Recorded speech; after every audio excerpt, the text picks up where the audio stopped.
Hello दोस्तों, आप सभी को नमस्ते। और हमारे यूट्यूब चैनल यात्रा इस पर आप सभी का स्वागत है। तो अभी हम क्या करें कि 71वीं बीपीएससी को ध्यान में रख के करंट अफेयर हम लगातार सीरीज लेकर आप सभी के समक्ष उपस्थित हो रहे हैं। तो अभी मुख्य रूप से जो एग्ज़ाम होने वाला है 71वीं बीपीएससी का है पेपर, जो अभी काफ़ी नज़दीक है। साथ में एईडीओ का पेपर है जो बिहार के लिए असिस्टेंट एजुकेशन डेवलपमेंट ऑफिसर है। साथ में बीएसएससी, सीजीएल और बहुत सारा एग्ज़ाम होने वाला है। तो सभी में जो भी बिहार से संबंधित एग्जाम होता है उसमें बिहार स्पेशल करंट अफेयर पूछा जाता है। तो ये बिहार स्पेशल जो है स्पेशल करंट अफेयर है, तो आप लोग जो है इसको देख सकते हैं और ये प्लेलिस्ट में रहेगा, तो आप इसको कभी भी देख सकते हैं। सुनेंगे तो निरंतर अगर 2-3 बार सुनेंगे तो आपको याद हो जाएगा। तो चलिए देखते हैं सितंबर महीना 2024 का एक करंट अफेयर है इस वीडियो में। चलिए देखते हैं पहला जो करंट अफेयर क्या है कि 22 सितंबर 2024 को बिहार में मुख्यमंत्री जन आरोग्य योजना का उद्घाटन किया गया था और स्वास्थ्य मंत्री मंगल पांडे के द्वारा किया गया। कब किया गया? 22 सितंबर 2024 को, इसको याद रखेंगे। 22 सितंबर 2024 को बिहार के स्वास्थ्य मंत्री मंगल पांडे जी के द्वारा क्या किया गया? मुख्यमंत्री जन आरोग्य योजना लाया गया। तो आप इसको याद रखें, प्रधानमंत्री जन आरोग्य योजना जानते, उसी तर्ज पर मुख्यमंत्री जन आरोग्य योजना लाया गया, आप इसको याद रखेंगे। चलिए देखते हैं अगला प्रश्न क्या है। फ्रांस के लियोन में 10 से 15 सितंबर 2024 तक आयोजित विश्व कौशल प्रतियोगिता में बिहार के किस जिले के राजेश शर्मा ने कौशल विकास मेडल जीता है? तो समस्तीपुर के हैं, समस्तीपुर के राजेश शर्मा जी, और ये क्या किए हैं? कौशल मेडल जीते हैं, विश्व कौशल मेडल जो है ये जीते हैं और ये समस्तीपुर जिले से हैं। चलिए देखते हैं अगला प्रश्न, अगला करंट अफेयर क्या है। अगला करंट अफेयर है कि 5 सितंबर 2024 को शिक्षक दिवस के अवसर पर राष्ट्रपति द्रौपदी मुर्मू ने बिहार के किन 2 शिक्षकों को सम्मानित किया है? तो बिहार के 2 शिक्षक हैं, डॉक्टर मीनाक्षी कुमारी मधुबनी से और सिकेंदर कुमार सुमन कैमूर से है। तो आप इसको याद रखेंगे। 5 सितंबर 2024 को शिक्षक दिवस के अवसर पर राष्ट्रपति द्रौपदी मुर्मू ने बिहार के 2 शिक्षकों को सम्मानित किया। उनका नाम है डॉक्टर मीनाक्षी कुमारी मधुबनी से है, सिकेंदर कुमार सुमन कैमूर से है। चलिए देखते हैं अगला करंट अफेयर क्या है। अगला करंट अफेयर है कि 3 सितंबर 2024 को बिहार के किस जिले के शरद कुमार ने पेरिस पैरा ओलंपिक 2024 में ऊंची कूद स्पर्धा में रजत पदक जीते हैं? तो आप याद रखेंगे मुजफ्फरपुर के हैं ये, और इनका नाम क्या है? शरद कुमार है। तो शरद कुमार का घर का हुआ? मुजफ्फरपुर हुआ। और ये पैरा ओलंपिक में सिल्वर मेडल जीते हैं, पैरा ओलंपिक में सिल्वर मेडल जीते हैं। और ये क्या है?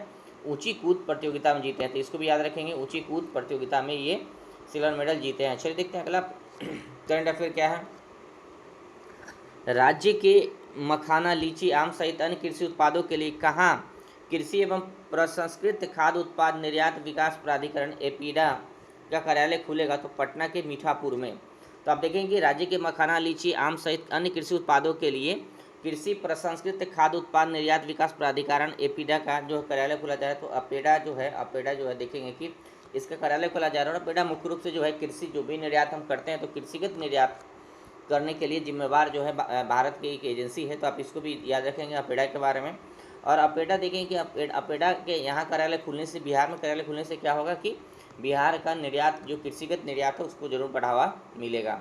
चलिए देखते हैं अगला करंट अफेयर क्या है कि बेंगलुरु में आयोजित 77वीं सीनियर राष्ट्रीय तैराकी चैंपियनशिप में बिहार की किस बेटी ने 3 स्वर्ण पदक जीता है? तो माही श्वेत राज ने बेंगलुरु में आयोजित 77वीं सीनियर राष्ट्रीय तैराकी चैंपियनशिप में बिहार की बेटी माहेश श्वेत राज ने 3 स्वर्ण पदक जीती है। तब इसको भी याद रखेंगे। चलिए देखते हैं अगला करंट अफेयर क्या है। 18 सितंबर 2024 को किसने मेरा प्रखंड मेरा गौरव अभियान की शुरुआत की है? तो मेरा प्रखंड मेरा गौरव अभियान की शुरुआत कौन की है? पर्यटन विभाग और उसके मंत्री नीतीश मिश्रा जी। तो एक नीतीश मिश्रा जी भी है बिहार के अंदर, और ये पर्यटन विभाग के मंत्री है। तो आप इसको भी याद रखें, नीतीश मिश्रा इनका नाम है। और इनके द्वारा मेरा प्रखंड मेरा गौरव अभियान की शुरुआत किया गया है। कितने तारीख को? 18 सितंबर 2024 को ये पूछा जा सकता है। चलिए देखते हैं अगला प्रश्न है। अगला करंट अफेयर है कि 19 सितंबर 2024 को किसने सेल्फी विथ डस्टबिन की शुरुआत की है? तो पटना नगर निगम के द्वारा शुरुआत किया गया। क्या है? Selfie with dustbin. तो डस्टबिन के साथ सेल्फी लेने की शुरुआत पटना नगर निगम के द्वारा किया गया है। तो इसको भी आप याद रखेंगे।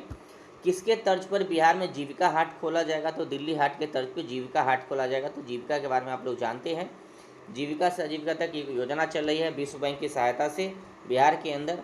उसमें सेल्फ हेल्प ग्रुप के माध्यम से क्रेडिट छोटा लोन दिया जाता है ताकि छोटा एंटरप्रेन्योरशिप और जीविकापार्जन का व्यवस्था किया जा सके। तो इसलिए जो है देखेंगे कि जीविका हाट को खोला जाएगा दिल्ली हाट के तर्ज पर, आप इतना याद रखेंगे। चलिए देखते हैं अगला जो करंट अफेयर है कि साइबर ठगी के केस दर्ज करने में बिहार देश में कौन से स्थान पे है? तो 3रा स्थान पे है, यानी सर्वाधिक साइबर ठगी हुआ है उसमें जो केस दर्ज हुआ है उसके मामले में बिहार पूरे देश में 3रा स्थान पे। तो इसको भी याद रखेंगे यानी कि साइबर ठगी के मामले में बिहार भी देश में तीसरे स्थान पे है।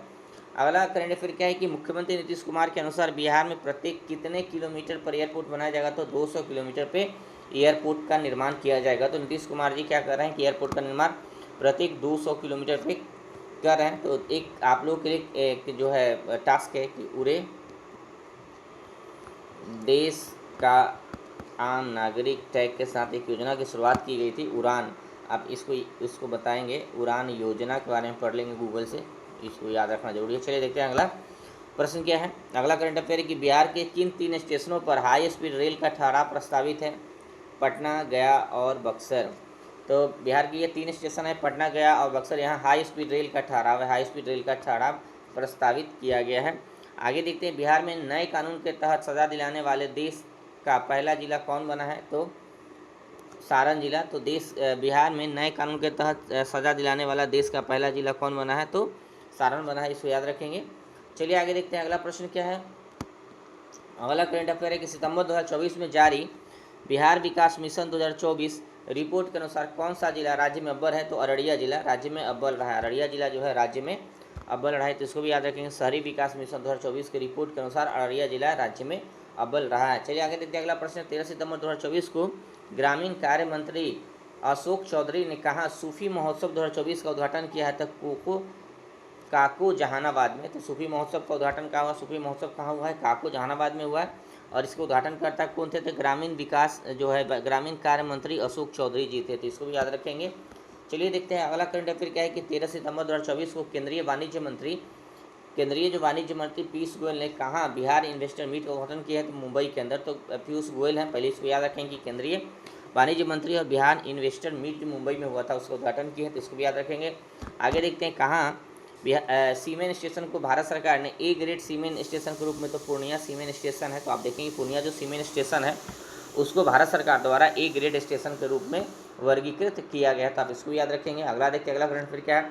15 सितंबर 2024 को किस राज्य में हर नगर ग्राम पंचायतों में खेल क्लब पोर्टल का शुरुआत किया है? तो बिहार सरकार द्वारा किया गया, तो उसको याद रखेंगे। बिहार के प्रत्येक नगर और ग्राम पंचायत में खेल क्लब पोर्टल की शुरुआत किया गया है, शुभारंभ किया गया है, तो बिहार है, इसको भी याद रखेंगे। युग युगिन भारत म्यूजियम कार्यक्रम में किसे सर्वश्रेष्ठ पुरस्कार मिला है? तो बिहार को पूर्वी क्षेत्र के लिए सर्वश्रेष्ठ पुरस्कार प्रस्तुति में दिया गया है, तो इसको भी याद रखेंगे। आगे देखते हैं, अगला करंट अफेयर क्या है। 15 सितंबर 2024 को प्रधानमंत्री श्री नरेंद्र मोदी ने बिहार को 4 वंदे भारत ट्रेन की सौगात दी है। और ये ट्रेन कौन है? भारत से टाटानगर, भागलपुर से हावड़ा, गया से हावड़ा और देवघर से वाराणसी, तो इसको भी याद रखेंगे। पटना टाटानगर, भागलपुर हावड़ा, गया हावड़ा और देवघर वाराणसी, तो ये 4 ट्रेन है जो वंदे भारत ट्रेन है और भारत में बिहार से होके जाएगी या फिर बिहार में चलेगी।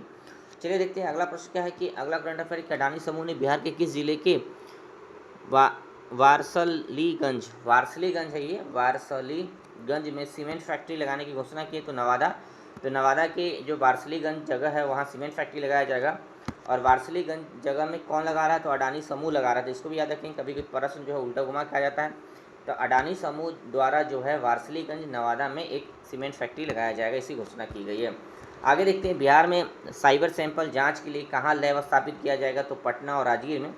तो जो भी साइबर क्राइम होगा और उसके सैंपल को जांच करने के लिए देखेंगे, साइबर सैंपल जांच करने के लिए आप देखेंगे कि उसका जो लैब कहाँ खोला जा रहा है? तो पटना और राजगीर में खोला जाएगा, तो इसको भी याद रखेंगे। आगे देखते हैं, अगला प्रश्न क्या है कि 24 सितंबर 2024 को किस देश की 11 सदस्यीय प्रतिनिधि मंडल ने बिहार की सतत जीविकोपार्जन योजना के अध्ययन के लिए नालंदा का दौरा किया है? तो रवांडा, इसको भी याद रखेंगे। तो रवांडा एक देश है और रवांडा दक्षिण अफ्रीकी कंट्री है, तो इसको भी याद रखेंगे कि अफ्रीका महाद्वीप का कंट्री है, तो आप इसको याद रखेंगे। तो रवांडा का जो टीम है वो बिहार में आया था, तो आप इसको याद रखेंगे। 11 सदस्यीय टीम बिहार में आया था और सतत जीविकोपार्जन योजना की अध्ययन करने के लिए आया था, तो रवांडा, इसको भी याद रखेंगे। चलिए देखते हैं, अगला जो प्रश्न है, बिहार का कौन सा जिला कुपोषण मुक्त अभियान में शीर्ष स्थान प्राप्त किया है? तो समस्तीपुर जिला। कुपोषण मुक्त अभियान चलाया जा रहा है बिहार में और उसमें क्या है कि समस्तीपुर जिला को पहला स्थान प्राप्त हुआ है, तो आप इसको भी याद रखेंगे। आगे देखते हैं, अगला प्रश्न, बिहार में स्वच्छता को ध्यान में रखते हुए सेल्फी विद डस्टबिन अभियान की शुरुआत कब की गई? तो 19 सितंबर 2024 को। 19 सितंबर 2024 को किसके द्वारा किया गया? तो पटना नगर निगम के द्वारा किया गया है, तो आप इसको भी याद रखेंगे। पटना नगर निगम के द्वारा यह अभियान की शुरुआत की गई है। सेल्फी विथ डस्टबिन, इसको याद रखेंगे। चलिए देखते हैं अगला जो करंट अफेयर है वो क्या है। अगला करंट अफेयर है कि 14 सितंबर 2024 को बिहार सरकार ने एक अध्यक्ष और 6 सदस्यों वाले बिहार राज्य बाल अधिकार संरक्षण आयोग गठित किया है। इसके अध्यक्ष कौन है? तो डॉक्टर अमरदीप है। तो अभी क्या किया बिहार सरकार द्वारा बिहार राज्य बाल अधिकार संरक्षण आयोग गठित किया गया और इस आयोग के अध्यक्ष कौन बने हैं? तो डॉक्टर अमरदीप, आप इसको याद रखेंगे। चलिए आगे देखते हैं अगला करंट अफेयर क्या है कि 9 सितंबर 2024 को बिहार के मुख्यमंत्री नीतीश कुमार ने मोबाइल पशु चिकित्सक कॉल सेंटर का शुभारंभ किया गया है। क्या? मोबाइल पशु चिकित्सा कॉल सेंटर, मोबाइल पशु चिकित्सा कॉल सेंटर का शुभारंभ किया गया है और इस कॉल सेंटर की स्थापना कहाँ की गई है? तो पशु स्वास्थ्य उत्पादन संस्थान पटना में। तो आप इसको भी याद रखेंगे। तो 9 सितंबर 2024 को बिहार के मुख्यमंत्री नीतीश कुमार ने मोबाइल पशु चिकित्सा कॉल सेंटर का शुभारंभ किया है। इस कॉल सेंटर की स्थापना कहाँ की गई है? तो पशु स्वास्थ्य एवं उत्पादन संस्थान पटना के अंदर किया गया है। तो इसको भी याद रखेंगे। अगला करंट अफेयर देखते हैं। अगला करंट अफेयर है कि 6 सितंबर 2024 को बिहार के मुख्यमंत्री नीतीश कुमार और केंद्रीय स्वास्थ्य एवं परिवार कल्याण मंत्री JP नड्डा ने इंदिरा गांधी आयुर्विज्ञान संस्थान पटना के परिसर में किस संस्थान की उद्घाटन किया है? तो क्षेत्रीय चक्षु संस्थान यानी कि आँख से जुड़ा हुआ संस्थान। चक्षु का मतलब आँख से है, आई से है। तो उसकी स्थापना किया है। तो इसको भी याद रखें कहाँ किए गए हैं? इंदिरा गांधी आयुर्विज्ञान संस्थान जो पटना में है उसी में क्षेत्रीय चक्षु संस्थान की स्थापना किया गया है। चलिए देखते हैं उद्घाटन किया गया है। चलिए आगे देखते हैं अगला जो करंट अफेयर है क्या है। 6 सितंबर 2024 को केंद्रीय स्वास्थ्य एवं परिवार कल्याण मंत्री JP नड्डा ने बिहार में कितने नए मेडिकल कॉलेज खोलने की घोषणा की है? तो 9 मेडिकल कॉलेज, आप इसको याद रखेंगे। तो JP नड्डा जी जो है केंद्रीय स्वास्थ्य एवं परिवार कल्याण मंत्री है और उनके द्वारा बिहार में 9 मेडिकल कॉलेज खोलने की घोषणा की गई है। आप इसको याद रखेंगे। चलिए आगे देखते हैं अगला करंट अफेयर क्या है।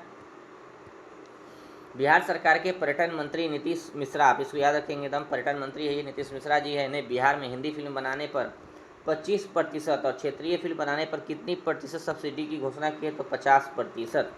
तो जो भी क्षेत्रीय भाषा है उसमें अगर फिल्म बनाया जाएगा तो 50% सब्सिडी दिया जाएगा। जैसे माले भोजपुरी है, मगही है, वज्जिका है, तो इन सभी भाषाओं में अगर फिल्म बनाया जाएगा तो 50%, जबकि हिंदी में फिल्म बनाए जाने पर 25% सब्सिडी की बात की गई है बिहार सरकार के द्वारा।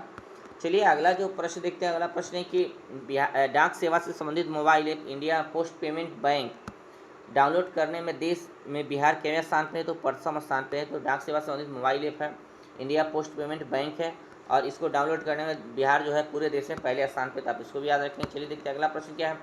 केंद्रीय सूक्ष्म लघु एवं मध्यम उद्यम मंत्री जीतन मांझी ने बिहार के किस जिले में नई रेल लाइन के लिए 426 करोड़ रुपये की मंजूरी प्रदान की है?